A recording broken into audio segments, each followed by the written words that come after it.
자, 뉴스 읽어주는 남자 11월 28일 시작합니다.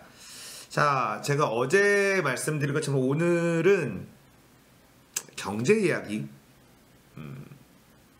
국가부도의 날이라는 영화 개봉이 아마 오늘인가요? 국가부도의 날이라는 영화 개봉에 맞춰서 IMF 구제금융 사건, 자, 어떻게 일어났는지 다들 다 알고 있는 이야기지만 쉽게 풀어서 정리를 한번 해보려고 해요. 자, IMF 구제금융 김영삼 정부 시절 1997년도에 11월 달에 구제금융을 신청을 하게 됩니다. 자, 이유는 빚을 못 갚아서 국가가 부도가 난 거예요. 자, 그러면서 그 당시에 IMF 구제금융을 신청을 하고 국가가 부도가 나고 기업들이 연쇄 부도가 나고 구조조정을 하고 국가가 허리띠를 졸라매면서 환율이 막 1,800원, 2,000원까지 치솟고 달러당 환율이 많은 국민들이 정말 실제로 목숨을 끊는 사태들이 벌어진 게 바로 IMF 구제금융 사태예요. 자, 많은 분들이 지금이 헬조선지가 힘들다 뭐하다 라고 하지만 그 당시는 아비규환이었습니다. 아비규환, 나라가. 자, 국민들이 샴페인을 너무 일찍 터뜨렸다, 이런 개소리들이 언론과 전문가들의 진단 뭐 이렇게.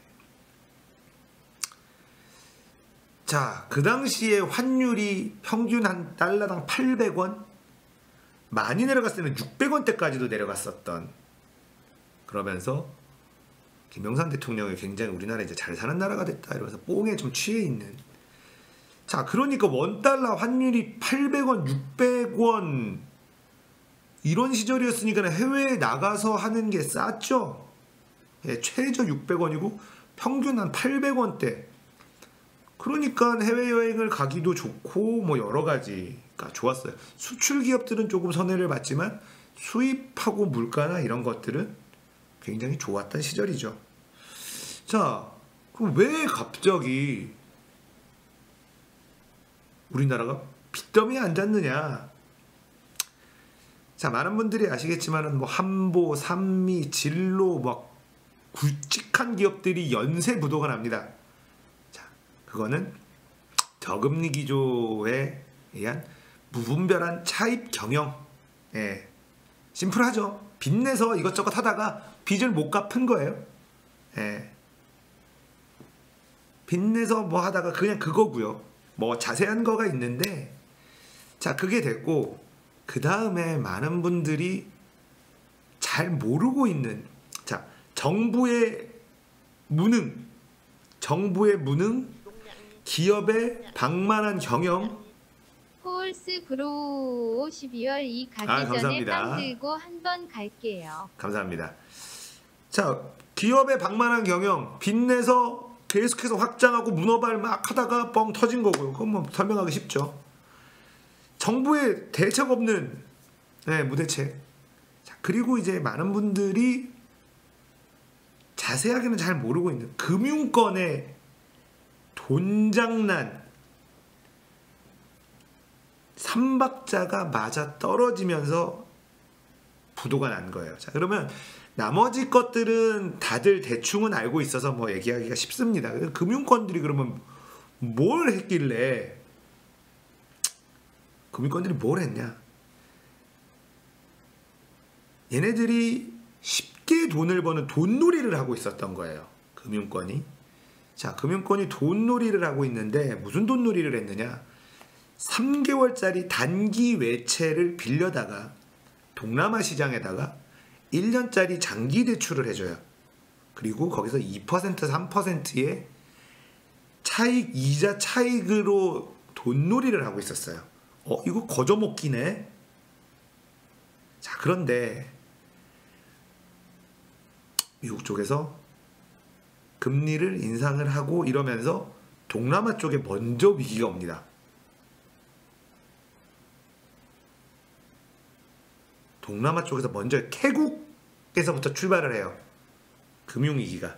갑자기 미국 쪽에서 금리 인상을 하니까 외화가 빠져나가기 시작하는 거예요.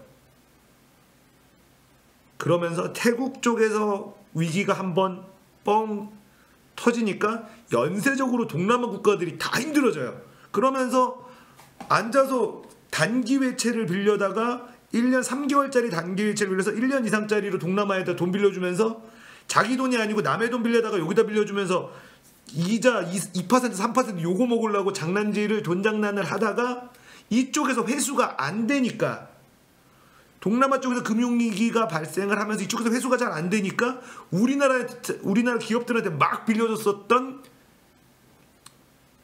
대출금을 회수를 해야 되는 상황이 온 거예요. 자, 삼박자가 어떻게 맞아떨어졌는지 이제 감이 오시죠? 그렇게 삼박자가 연쇄적으로 터지면서 국가는 이 위기에 대해서 전혀 감도 못 잡고 있었고요. 자, 800원대 하던 원달러 환율이 막 올라가니까요. 부랴부랴 외환 보유고를 풀어서 환율을 어떻게든 방어를 해보려고 해요. 근데 그 당시에 외환 보유고가 500억 달러, 그래서 한 300억 달러까지 빠져도 환율 방어가 안 되네.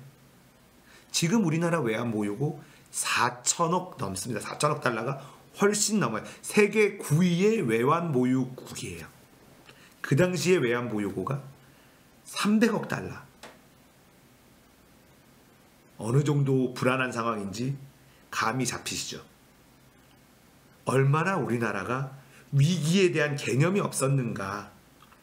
그래서 정부, 기업, 금융권 이 삼박자가 합작 병신짓을 하면서 국가가 부도가 난 겁니다. 국민들의 사치로 샴페인을 일찍 터뜨려서 부도가 난 게 절대 아니에요. 우리나라 국민들은 열심히 일하고 열심히 일한 거를 환율이 좋으니까 해외여행도 좀 다니고 한 거예요. 네. 여러분, 그게 국가 부도의 실체라는 겁니다. 아주 단순하게 설명해 드린 거예요. 여러분들이 알아듣기 쉽게 말씀드리려고. 그러면서 뭐 대마불사 뭐 이런 얘기들 대우가 망하고, 네, 굵직굵직한 기업들이 싸그리 다 무너지면서 대한민국 그리고 IMF 구제금융을 신청을 합니다. 그때 얼마를 신청했어요? 제가 알기로 500 몇십억 달러를 받았어요. 빌립니다. 지금 우리나라 외환보유고가 얼마나 그랬죠? 4천억 달러 넘어요. 500 몇십억 달러를 빌려야 되는 상황으로 망한 겁니다. 큰 돈이 아니라는 거예요.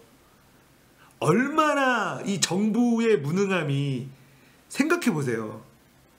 그 돈을 없어가지고 그 돈 빌려서 나라가 초토화가 됩니다. 네. 자, 아시겠죠? 감이 이제 대충 잡히죠. 지금 외환보유고를 보면 그 당시에 너무 안일했구나, 정부가. 지금의 문재인 정부가 들어오자마자 외환보유고 꽉꽉 채우고 있고요. 통화 스와핑 계속해서 체결을 하고 있고요. 그래서 우리나라는 이제 절대 국가 부도는 일어나지 않는다. 전 세계의 모든 나라가 대한민국은 망하지 않는 나라로 인식하고 있습니다. 세계 9위의 외환보유국이에요.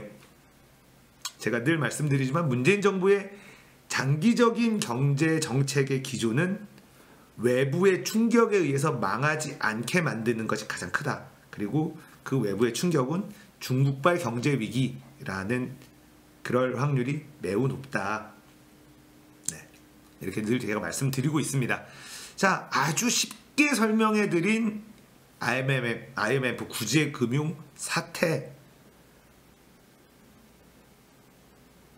너무나 많은 국민들이 힘들었었고, 지금이 힘들다 하는 거는 비교가 되지도 않는 국난이다 라는 표현을 적합할 정도로 암울했던 시기를 거칩니다. 그러나 대한민국은 늘 그랬듯이, 이 한반도의 우리 한국인들은 늘 그랬듯이 국민들이 이겨내요. 자, 그리고 그 당시에 어떻게 깡드시 기억나십니까? IMF 총재 깡드시가 와서 한국의 구조조정을 쭈룩 이렇게 해라. 자, 고용의 유연성, 살릴 기업은 살리고 죽일 기업은 죽인다. 이렇게 돼서, 자, 그렇게 되면 또 뭐 어떻게 됐냐? 외국 자본들이 한국의 튼튼한 회사를 헐값에 바겐세일을 했어요. 그래서 지금의 금융권들이 60% 이상이 외국 자본 지분이 들어가 있는 거죠. 그리고 우리가 여러분들 예전에 있었던 은행들이 막 합쳐지고 막 이러면서 은행들도 많이 없어졌어요. 많이 없어졌죠. 예. 그러면서 합병을 하고 그러면서 덩어리를 키우면서 우리가 다음번에는 망하지 말아야 된다. 뭐 이런 것들이 생기면서 막 합쳐지고 부실한 은행들과 큰 은행들이 막 합쳐지면서 그런 일들이 벌어졌었죠. 그런 일들이 벌어졌었는데, 자, 지금 대한민국 안전할까요? 국가는 망하지 않을 수 있습니다만 우리가 미국을 천조국이라고 불러요. 왜 천조국이라고 부르죠? 미국의 천조국이는 뭐, 별명이 미국이 천조국이에요. 국방비만 1,000조가 넘기 때문에 천조국이라고 하는데, 대한민국도 천조국의 대열에 올랐다. 가계부채가 1,000조가 넘었는데, 문제는 가계부채 1,000조 돌파만으로도 엄청 심각한데 지금 1,500조 돌파했습니다. 가계부채. 자, 가계부채가 근데 뭘로 가계부채냐? 다 주담대, 주택담보대출 비율이 너무 높은 상황. 자, 미국은 유례없는 호황을 전 세계에서 미국만 호황이거든요. 지금 미국만 호황인데 다 힘들어요. 미국이 그래서 금리를 올리고 있는데 우리나라가 미국 금리를 못 쫓아 올라가고 있습니다. 뭔가 안 맞죠. 자, 우리나라는 미국하고 관계가 굉장히 밀접하죠. 중국하고도 경제적으로. 자, 미국이 호황이면 우리나라도 호황일 확률이 매우 높은데, 중국이 호황이면 우리나라도 호황일 확률이 좀 높은데, 무엇 때문인지 힘들어요. 우리가 지금. 네. 그런 상황에서, 자, 이유는 전 정권, 전 정권이 망쳐놓은 경제 체질이라고 저는 생각합니다. 그 체질을 개선하기 위해선 고통이 따를 수밖에 없고, 그 고통은 지금 정부의 지지율 하락으로 이어질 수밖에 없다. 저는 이렇게 생각하고 있습니다. 자, 가계부채 1,500조인데 기준금리를 쉽게 올릴 수 있나요? 쉽지 않거든요. 이게 우리나라가 가지고 있는 지금 여러 가지 경제 지표가 탄탄한데요. 고용률하고 가계부채는 우리나라 경제가 굉장히 힘들어질 수 있는 뇌관이에요. 뇌관. 그래서 금리를 올려야 됨에도 불구하고 쉽게 올리지 못하고 있는데, 11월 30일에 금리를 올릴 것이다 라는 예상들을 하고 있는데 올릴지 안 올릴지 모르겠어요. 한국은행의 고민이 굉장히 깊어가고 있고, 타이밍을 놓쳤다가 많은 사람들의 생각이에요. 이주열 한국은행장의 무능함, 무대책을 성토하는 분위기가 굉장히 높습니다. 부동산이 거품이 막 터져 나갈 때도 금리를 인상하는 게 가장 중요한 포인트인데 그것도 안 하고. 자, 제2의 IMF 사태는 오지 않을 건 확실해요. 그러나 여전히 불안한 대한민국의 경제의 폭탄의 뇌관은 존재하고 있다. 자, 이런 얘기를 말씀드리고, 자, IMF 구제금융 사태 어떻게 온 건지 아주 단순화시켜서 설명해 드렸습니다. 대한민국 국민은 언제나 열심히 살았고 언제나 위대했습니다. 그 IMF 구제금융을 받아서 그 빚을 이렇게 빨리 갚은 나라도 전 세계에 우리나라밖에는 없고요. 그리고 IMF 구제금융을 받은 다음에 갚고 난 다음에 다시 제자리로 궤도로 올라간 나라도 전 세계에 대한민국밖에는 없어요. IMF 구제금융을 받은 나라가 꽤 많은데 구제금융을 받고 나서 다 시름이에요. 옛날만큼 잘 나가는 나라가 없습니다. 대한민국이 전 세계에 유일해요. 대한민국이 전 세계에 유일합니다. 우리는 우리의 국민성, 우리 스스로가 우리를 되게 비하하고 한국 사람들은 뭐 이러면서 얘기하지만 저는 우리나라 사람은 전 세계에 내놔도 엄청 위대한 민족이다. 자부합니다. 정치하는 놈들이 너무 후져서 대한민국이 아직까지 이 정도 정치하는 애들이 자 박정희서부터 전두환, 노태우, 김영삼 대통령 결국은 IMF 국가 부도를 만들었으니 공과를 이야기할 수 있는 게 김영삼 대통령부터라고 저는 생각을 하는데 자 김대중, 노무현 그 IMF로 초토화된 나라를 이 두 명의 대통령 임기 동안 정리가 어느 정도 돼요. 주가도 다시 끌어올려 놓고 자 그렇게 해서 허리띠 졸라매고 국가의 체질을 개선하는데 10년이나 세월을 썼는데 지금의 자유한국당 그 당시에 한나라당 잃어버린 10년 니들 때문에 나라 힘들어 대지겠다 이러면서 개소리를 찍찍하면서 이명박이 등장을 합니다. 희대의 사기꾼 대통령 이명박 대통령이 등장을 하고 그 이후에 박근혜라는 희대의 꼴통 대통령이 등장을 하면서 나라 10년 동안 겨우겨우 복구해 놓은 국가 경제를 아주 쉽게 말아먹어요. 그리고 지금 문재인 대통령이 그 똥을 치우고 있는 거예요. 자, 똥을 치우면 어떻다? 인기는 떨어진다. 문재인 정부의 지지율이 계속 빠지고 있는 가장 큰 이유라고 저는 개인적으로 봅니다. 자, 뉴스 읽어주는 남자 구독, 좋아요, 공유하기 꼭 좀 눌러주세요. 부탁드릴게요.